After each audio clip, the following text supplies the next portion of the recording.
Olá, tudo bem? Está no ar mais um episódio do Diálogo 360. Obrigada a você que está sempre por aqui aguardando o dia de divulgação de vídeo e que está disposto a aprender junto comigo sobre vários temas que a gente aborda por aqui. Hoje é um tema ligado à saúde.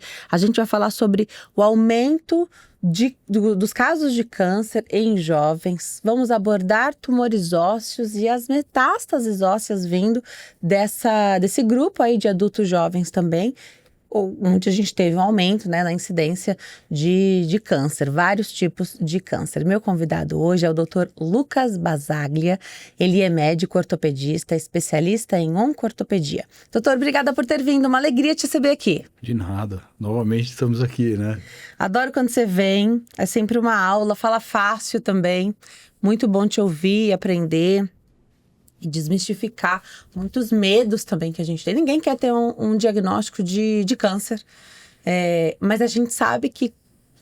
O que a gente pensa sobre o câncer? Aumenta a expectativa de vida. Então, se a gente viver bastante tempo, maior sempre é a chance de ter um caso de câncer, de sofrer com a doença em alguma parte do corpo. Acontece que chama muita atenção quando a gente fala de aumento na incidência de câncer em jovens adultos. E é isso que a gente traz hoje, um estudo do DataSUS. É isso, doutor? Sim.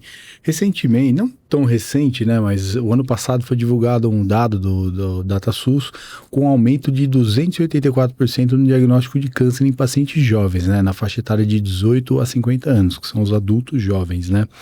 Esse é um dado expressivo, né? Alguns tipos de câncer que são os destaques aí dessa divulgação, né? Principalmente o câncer de colo retal, né? E são quadros nos jovens agressivos. A gente tem observado assim cronicamente no atendimento diário pacientes jovens com tumores agressivos, né, de comportamento muito ruim e que geralmente dão metástases, né? Eu na parte ortopédica eu atendo muitos casos de metástase óssea, né? Quando o tumor às vezes ele pode ser diagnosticado pela metástase óssea, né?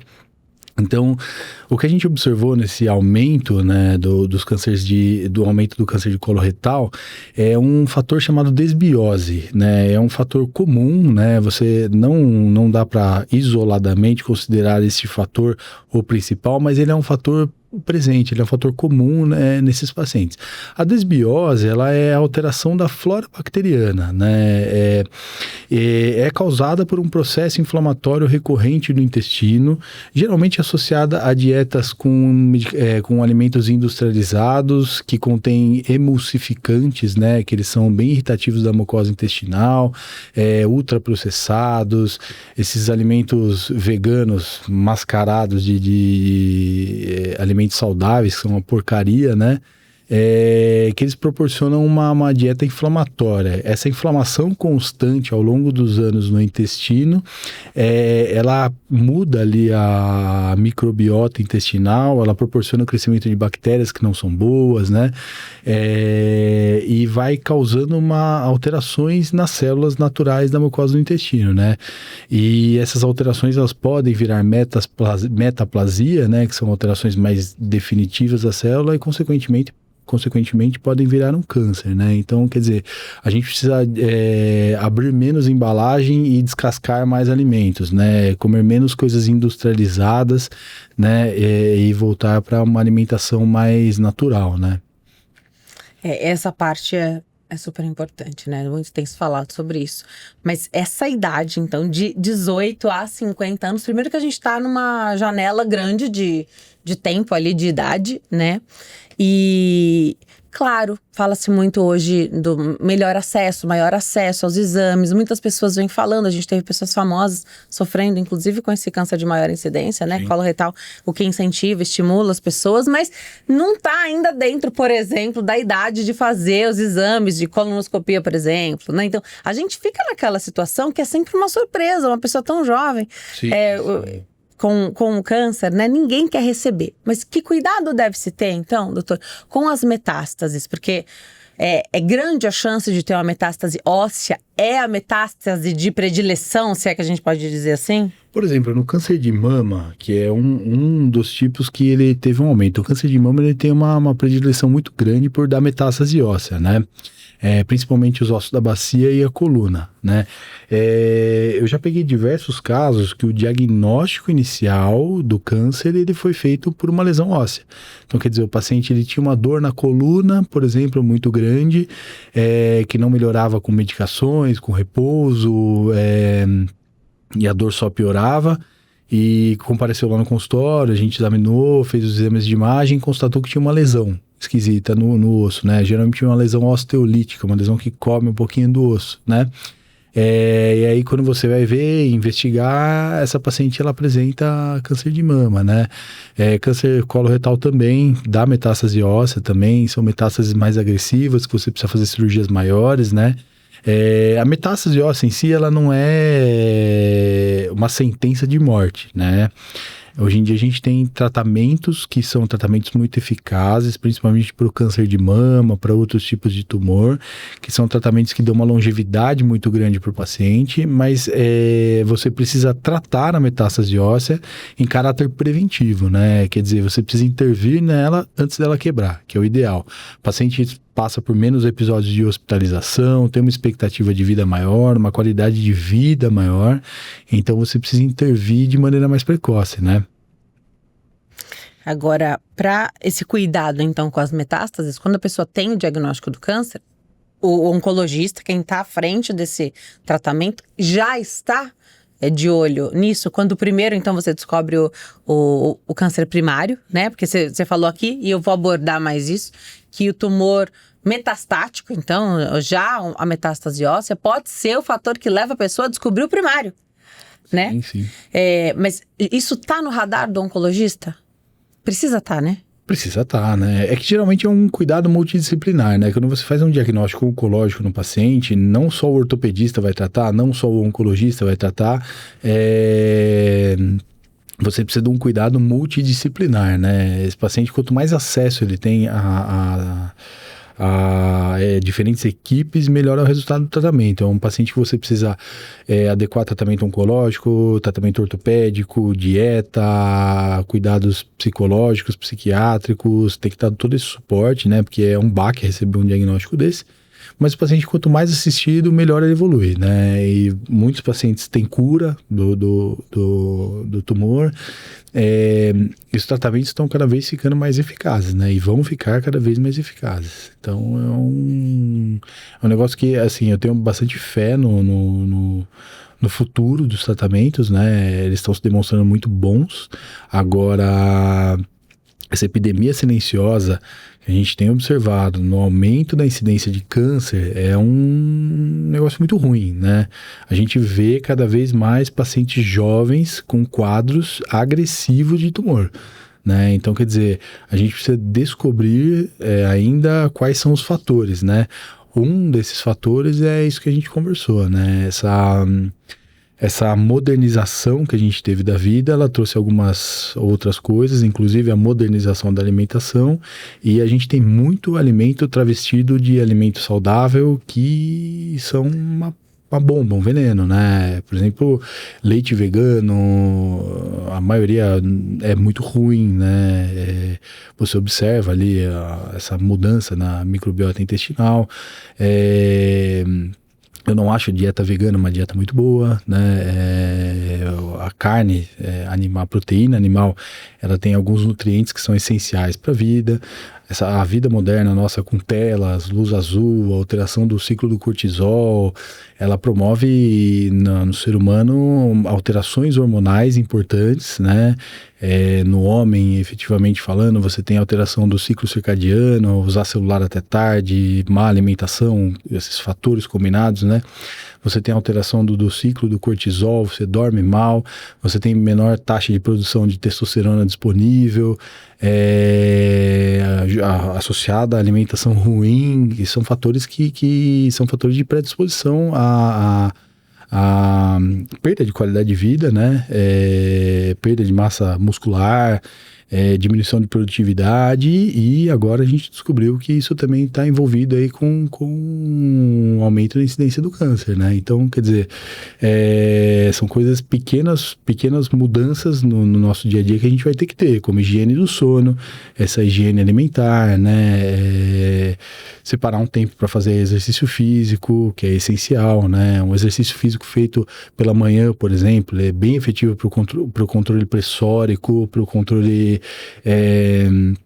do ciclo das gorduras, né? Então, quer dizer, a gente precisa voltar para um ciclo mais saudável, né? As tecnologias vieram para ajudar, mas elas estão maltratando um pouquinho o nosso corpo, né? Então, eu acho que voltar para uma dietinha mais saudável, hábitos mais saudáveis, né? O que é preconizado é você não consumir, por exemplo, falando na questão do sono, né? Que o sono ele altera muito o ciclo do cortisol, né? E o cortisol, ele é um combustível, né? Pra gente funcionar. Ele pode ser bom e pode ser ruim, porque se você tiver cortisol na hora errada, ele é um combustível na hora errada, né? Então, falando especificamente da regulação do cortisol na hora do sono, por exemplo, evitar cafeína após as 6 horas da tarde, tela, qualquer tipo de tela, televisão, celular, por conta da luz azul que estimula essa produção de cortisol para você ficar alerta, né? Bloquear sinais sonoros de celular, de relógio, de tudo.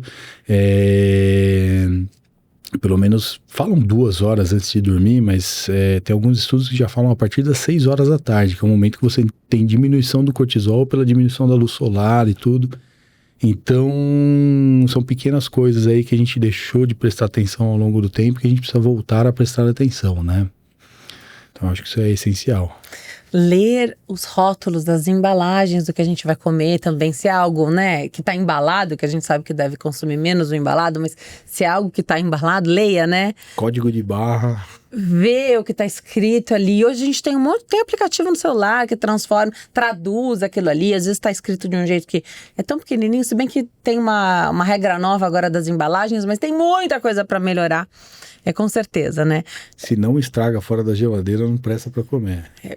Pouca coisa estraga hoje em dia, né, doutor? Quantos dias durava um leite na geladeira quando a gente era criança?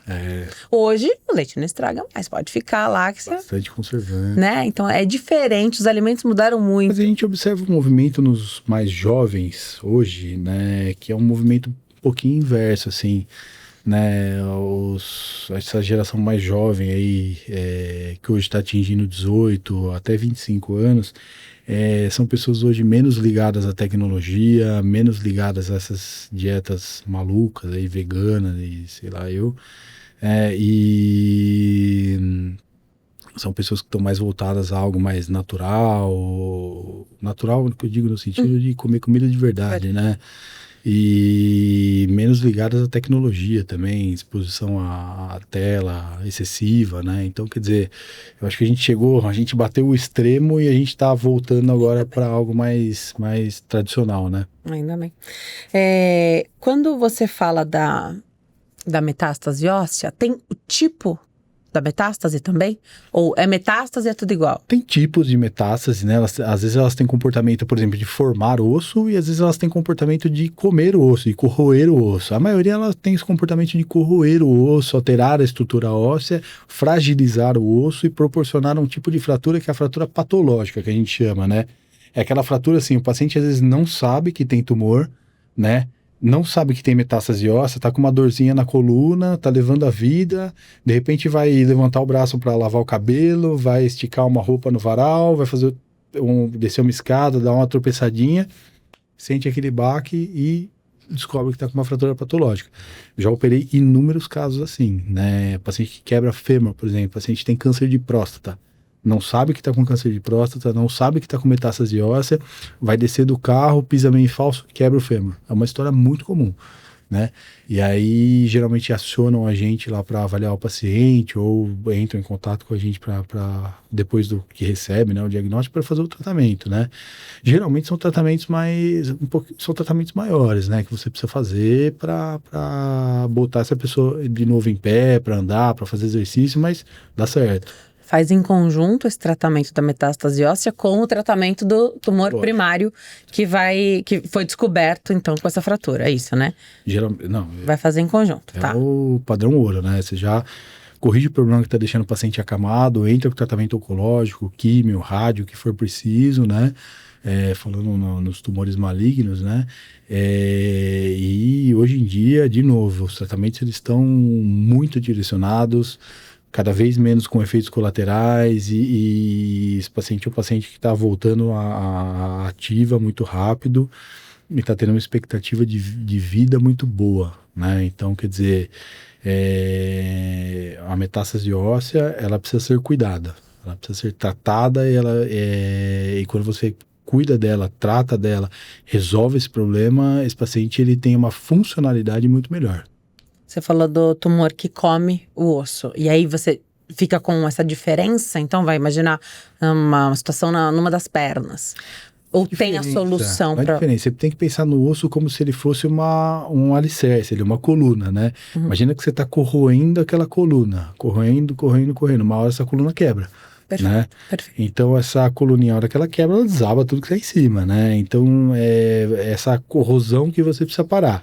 Não necessariamente você precisa de cirurgia em 100% dos casos, né? Se é uma lesão pequena, fora de áreas de carga, longe da metáfise dos ossos, né? Que tem um risco menor de fratura, se ela tem um acometimento menor de 50% da espessura do osso, pouca dor, são alterações passíveis de tratamento de radioterapia, sem cirurgia, né? Depende do local, se ela estiver muito próximo da articulação é mais difícil, tudo, mas quando você diagnostica essa lesão e trata essa lesão de maneira precoce, você fixa essa lesão de maneira mais simples do que quando ela quebra, por exemplo, né? Mais difícil. Então... Você falou da alimentação. Bom, eu entendo aqui que tudo que vai para nutrir, fortalecer, se eu puder usar essa palavra, os ossos do nosso corpo, é uma coisa que precisa ser sistêmica, né? Então, você falou da alimentação, quero falar da atividade física, se a gente puder escolher, que a gente já sabe hoje que se você gostar é bom, mas tem que fazer, mesmo sem gostar, né? Se pudesse escolher uma atividade física que traria um impacto mais positivo para os ossos, qual seria? Academia.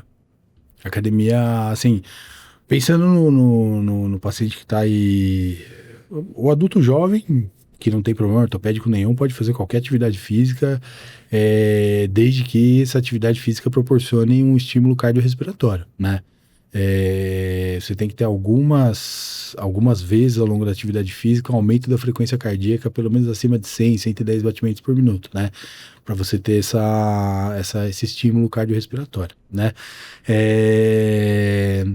A musculação você consegue fazer isso dependendo do tipo de treino. Às vezes você treina com maior intensidade, maior número de séries, menor intervalo entre as séries, né? Quando ela é direcionada, você precisa pensar hoje, se você não é um atleta profissional ou se você não deseja ter um desempenho excepcional, fala, vou fazer academia para me manter saudável, né? Você tem que pensar que esse saudável que você quer manter não é uma corrida de 100 metros, é uma maratona. Então você vai ter que passar uma vida saudável, poupando as articulações. Então a academia direcionada, com controle de carga, controle de arco de movimentação, assistida por um profissional de qualidade, é o que dá mais longevidade articular, né? Então você trabalhar os grupos musculares específicos, fazer os exercícios direcionados, não chegando ao extremo das movimentações das articulações, né? É o que estabiliza melhor a articulação, é o que estimula melhor os músculos, é o que faz circular o líquido sinovial dentro da articulação para você ter troca de nutrientes ali dentro do líquido sinovial, para você ter eliminação de radicais livres que causam esse processo inflamatório dentro da articulação. Então a musculação direcionada é o melhor esporte, né? Então o ideal é fazer isso, né? Agora tem gente igual a gente que gosta de fazer um jiu-jitsu, né? Um esporte um pouquinho mais agressivo. Né? Eu tô sempre machucado, né? Mas eu me curo rápido dos meus machucados, né? Falando essa questão de dieta junto com a atividade física, eu sempre estudei muito sobre isso, né? Então você tem algumas dietas que são pró-inflamatórias, né? Dieta com porcariada, mais... Falam muito sobre derivado do leite, que é uma proteína inflamatória, eu acho que tem trabalho já comprovando que ela causa um processo inflamatório intestinal para ser absorvido. Hoje em dia eu pratico uma dieta praticamente carnívora, né? Eu como carne, um pouco de legumes e frutas para ter uma fibra na hora da dieta, que em questão intestinal, um pouquinho de fibra é bom, né? E eu percebo hoje que eu tenho uma resposta inflamatória menos exacerbada no momento de alguma lesão esportiva, e eu me recupero mais rápido. Então eu testei em mim isso aí, eu testei em mim com um exame laboratorial. Ótimo. Então, quer dizer, eu fiz exame em mim antes da dieta, eu tinha os marcadores inflamatórios um pouquinho alterados. Depois que eu fiz isso, eu melhorei dos marcadores inflamatórios, triglicerídeos melhoraram muito, né? Quer dizer, os colesteróis, eles se reajustaram. Então, eu acho que hoje essa dieta mais carnívora, não carnívora exclusiva, mas mais carnívora, é uma dieta que dá mais saciedade, você consegue fazer um período de jejum, que o jejum ele é bom, não é ruim, você fazer pelo menos um período de jejum no dia não é ruim, é bom, né? Acima de 12 horas? Acima de 12 horas, né? Até para um controle, para trabalhar essa temperança, esse controle, né, emocional, esse jejum ele é bom, né? Eu faço jejum nas manhãs, assim, eu acordo, eu não como nada, vou trabalhar, fazer minhas coisas, depois eu vou só almoçar.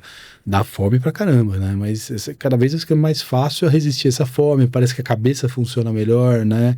Então, geralmente eu me faço esse exercício de pular uma refeição, né? Eu fazia 3 refeições no dia, eu faço esse exercício hoje de pular uma refeição, que pra mim é excelente, pra mim é muito bom. Excelente. Você falou do jiu-jitsu, né? E aí tem essa questão de se machucar, né? Lesão, enfim. E diz que quem faz jiu-jitsu fala que não tá lesionado. Tá machucado, fala que não tá só pra poder treinar, né? Ao contrário de alguns outros esportes. Eu treino com uns puta animal aqui, ó. Recado pra vocês que treinam comigo e estão sempre me machucando, viu? Vou nem xingar vocês que eu deveria, né? Mas tudo bem. Eu treino, às vezes machucado, né? Esses dias aí eu tive uma lesão ligamentar no joelho, eu continuei treinando. Tem que tomar cuidado, né? É que assim, pra mim o entendimento do limite de uma lesão ele é mais fácil, né?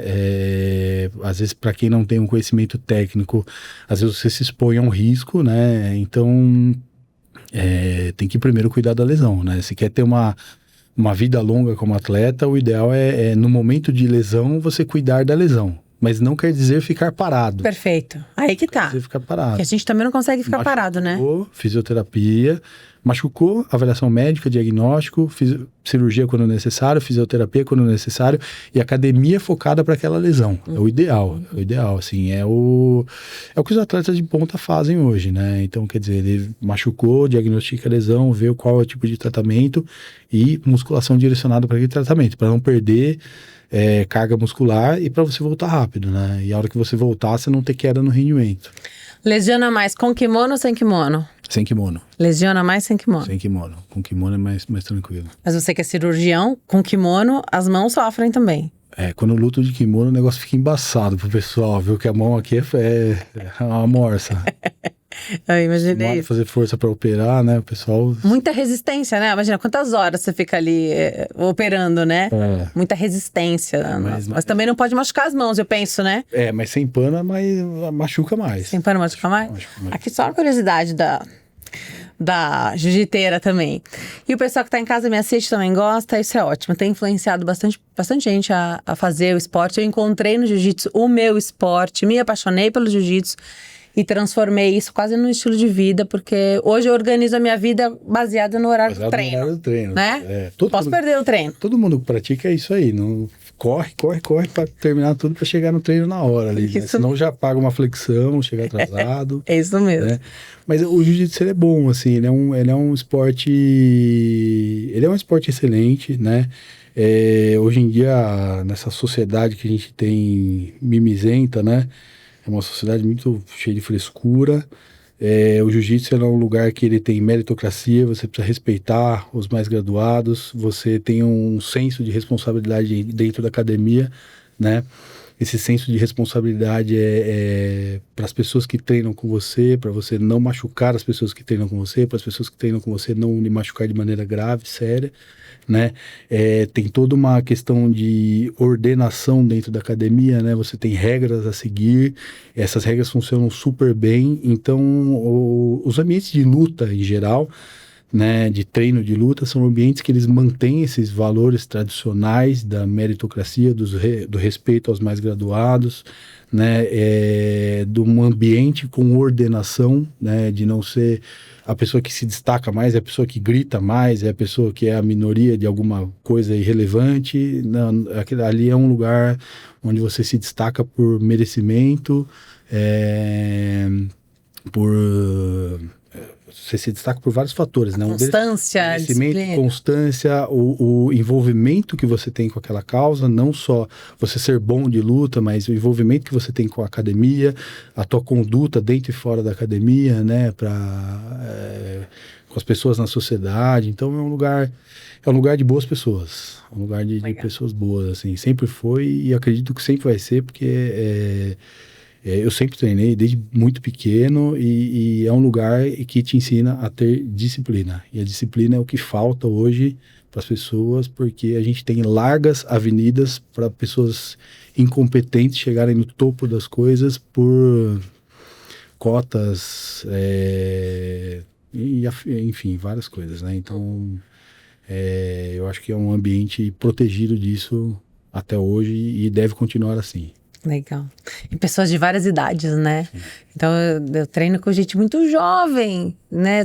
Em algumas aulas eu sou mais velha Eu sou mais... Não, eu não sou mais... Da turma. Em outras, não. Agora tem gente mais velha lá que eu, mas você pensa, que energia tem o pessoal mais novo, né? Os masters, muita. A gente sofre um pouquinho mais, né? A gente brinca lá que o pessoal mais novo, eles... dormem 14 horas por dia, comem 2 pacotes de traquina e vão treinar lá. Pré-treino, todinho. Todinho e chega lá e arrebenta com a gente, né? Mas eu tô, apesar de estar velhinho já, tô inteiro. Não tá velhinho não tá velhinho não. Tô conseguindo aguentar lá com o pessoal mais novo. Tá dando certo. E é bom ver esse gás, né? Você falou que treina a vida toda e eu sempre falo pra meninada, né? Não para de treinar. Porque depois a gente sofre pra aprender a fazer um rolamento pra trás, né? Sim. Meus filhos eu já coloquei, tá já. Certo. O de 2,5 e o de 4, já estão treinando os dois lá. Muito legal. Os bonitinhos estão lá já. Dão um trabalho pra ir, mas vou. Tudo bem, então é uma situação que a gente tem que saber qual que é o nosso limite, de repente, né, treinar ali com quem é mais parecido com a gente. Sim. Mas saber parar, mas lesionou, recupera. Não é isso que vai impactar na saúde. Fazer o exercício dá saúde para os ossos. Dá saúde para os ossos, né? O fato de você... Até falando na parte oncológica, assim, o paciente que recebe um diagnóstico oncológico, ele é um paciente que ele deve focar muito, lógico, nos tratamentos químico, radiológico, tudo, fazer o tratamento tradicional, mas ele é um paciente que ele tem que ter uma mudança drástica no estilo de vida, né? Ele é um paciente que ele tem que trazer para ele um estilo de vida mais saudável, né? Falam muito sobre o jejum prolongado em pacientes oncológicos, que o corpo ele autorregula células que não são funcionais por falta de energia, né? Uhum. Eu acredito que isso aconteça, né? Eu não me recordo se tem alguma publicação sobre isso, mas o que a gente observa é que quando esses pacientes eles tomam esses protocolos de mudança radical no estilo de vida associado ao tratamento tradicional, são pacientes que tendem a responder melhor aos tratamentos oncológicos. Para o paciente que não recebeu o diagnóstico oncológico, o exercício físico ele é bom, né, por diversos fatores, né, desde a disciplina até os fatores biomecânicos, né, falando da parte ortopédica. Os exercícios, por exemplo, na academia, quando você faz exercício de tração, de compressão, o músculo, o tendão, ele está puxando, está tracionando o osso, e naquela região o osso entende que ele precisa ser reforçado. Então ele manda cálcio para aquela região, então ele densifica o osso, né? E essa densificação, ela diminui ou retarda o processo de osteopenia ou de osteoporose, né? Então, nós, seres humanos, a partir dos 40 anos, a gente começa a entrar num processo chamado sarcopenia. Todo mundo vai entrar nesse processo, que é a perda de massa óssea e perda de massa muscular. Para frear a sarcopenia, a gente precisa ter uma dieta saudável, exercícios regulares e suplementação. Suplementação vitamínica, alguma suplementação na dieta, né? A longevidade, que é algo que você trouxe, hoje a longevidade é muito grande, os pacientes estão vivendo muito e a gente ainda não mudou o nosso código genético para nos adaptar a essa longevidade muito grande. Então hoje o FDA nos Estados Unidos, se eu não me engano, eu não sei se aqui já foi mudado, mas é uma diminuição do entendimento do risco das reposições hormonais, né? Então, é algo que eu sou a favor, quando bem indicado, para pacientes que estão acima aí dos 40, 45 anos, tem indicação precisa, que fazem uma investigação por exames, que fazem um acompanhamento médico, fazerem uma reposição hormonal bem feitinha, com médicos que são bons nesse quesito, né? São pacientes que mantêm uma carga muscular boa, são pacientes que têm menos incidência de osteopenia, osteoporose, são pacientes que têm maior qualidade de vida e são pacientes que têm menos problemas clínicos, né? Você observa isso. Então, eu acho que é um negócio válido. Nas mulheres, a sarcopenia ou osteoporose, osteopenia, ela aparece mais cedo? Ela aparece mais cedo. Por uma questão hormonal? Por uma questão hormonal. Tá, então na reposição a gente está falando de repor para as mulheres também. Também. As mulheres, elas entram um pouquinho mais cedo, elas sofrem um pouquinho mais com esse processo de osteopenia e osteoporose, né? A mulher tem um pouquinho menos de testosterona, é natural, né? Então, ela tem uma perda muscular um pouquinho maior, ela tem uma perda da massa óssea um pouquinho maior. Ela, quando entra lá na idade da menopausa, isso se intensifica um pouquinho mais, né? E diminui até a vontade de fazer exercício, você tem aquelas labilidades emocionais. Então, o ideal é tratar, né? Quando bem indicado, quando está num processo seguro, é um tratamento bem-vindo, né? Um tratamento que dá bons frutos aos pacientes que fazem. Legal. Para ter essa energia, né? Porque até sabe que tem que fazer atividade física, mas sem essa vontade, né? Quando a vontade desaparece, porque parece que é assim que acontece, né? Quando... É que entra a disciplina, né? Quando você tem disciplina, você vai até morrendo, né? Até sem vontade. Você vai porque você sabe que você tem que ir, né? Tá. Então, quer dizer, a academia, ela não é castigo, a academia é tratamento. Academia é tratamento, né? Então, quer dizer, você tá deprimido, academia é tratamento. Você tá acima do peso, academia é tratamento, né? Quer dizer, e eu acho, assim, a população, no geral, a população está sofrendo hoje com, principalmente os idosos, né? Que eles são muito suscetíveis. Isso a gente tá ficando muito preso no celular. Cara, até eu tenho esse conhecimento, às vezes eu me pego ali preso no celular, resolvendo um monte de coisa e tal. Isso tá acabando com a gente. Isso, o nosso ciclo do cortisol está muito alterado, né? As pessoas estão dormindo muito mal, estão acordando cansadas. Para pensar aí, quem está assistindo isso agora, quantas pessoas não acordam, dormem efetivamente à noite e acordam cansadas. Eu, quando eu fico resolvendo coisa até muito tarde, né? E às vezes eu preciso resolver, eu tô falando com o paciente, marcando cirurgia, vendo coisas que eu preciso resolver. E aí você dorme, você alterou todo o teu ciclo de cortisol lá, você acorda cansado. Você acorda, parece que você apanhou à noite, né? Então... E a gente tá fazendo menos coisas ao ar livre também, né? Também. Então isso acho que traz uma... Essa galerinha que foi pro home office, né? Quer dizer, quanto mais você fica em casa, menos você quer sair, né? Porque você tá ali dentro da tua casa, você tá num ambiente controlado, nada te desagrada, você põe o que você quer hoje na TV, você não tem nem que assistir mais propaganda, né? Então você tá dentro daquele ambiente, você liga, pede a comida, ou manda lá no WhatsApp, te entrega a compra, a comida, a farmácia. Cada vez menos você precisa sair, né? Só que isso é péssimo, que você não tem mais interação humana, você não tem mais problema, você não lida com frustração. Você vai ficando cada vez mais mimado e você vai virando um cote poteiro, né? Que é aquele cara que fica largadão no sofá lá e não tem energia para nada, né? Então, quer dizer, isso a gente está falando uma grande parcela da população, né? Não é a minoria, não. É uma grande parcela da população que tem esse estilo de vida. Perigosíssimo, né? A gente precisa voltar, precisa desacelerar um pouquinho a vida tecnológica, né? Voltar para um negócio mais tradicional. né? Se esforçar para isso, né? Ótimo. Então, se a gente pensar em algo para impedir o processo de fragilização dos nossos ossos, a gente está falando de alimentação, de atividade física, de estilo de vida. Então, tentar fazer coisas ao ar livre. De alimentação, atividade física, exposição solar. Alimentação mais saudável, atividade física de impacto controlado, tem que ter uma musculação, né? E a exposição solar. Quando você fala da exposição solar, a gente vai falar da vitamina D. Aí parece que... E você falou de cálcio. Daí a gente tem para suplementar, tem cálcio, tem vitamina D. Tem vitamina K.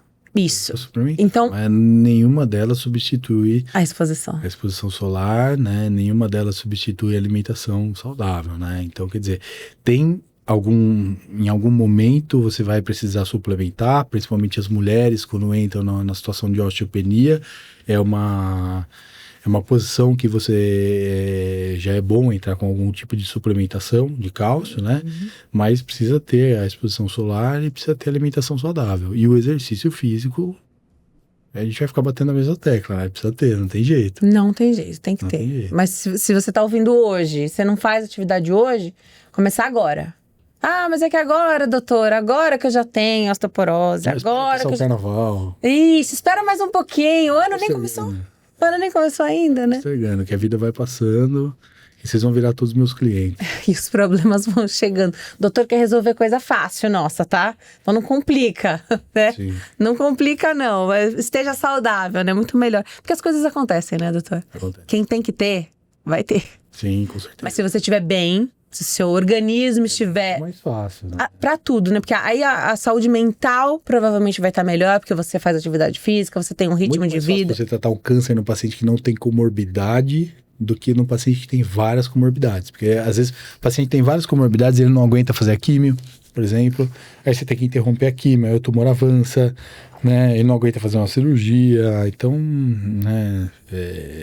Precisa Cuidar de tudo. se cuidar, não tem jeito. Adorei, doutor, bater esse papo.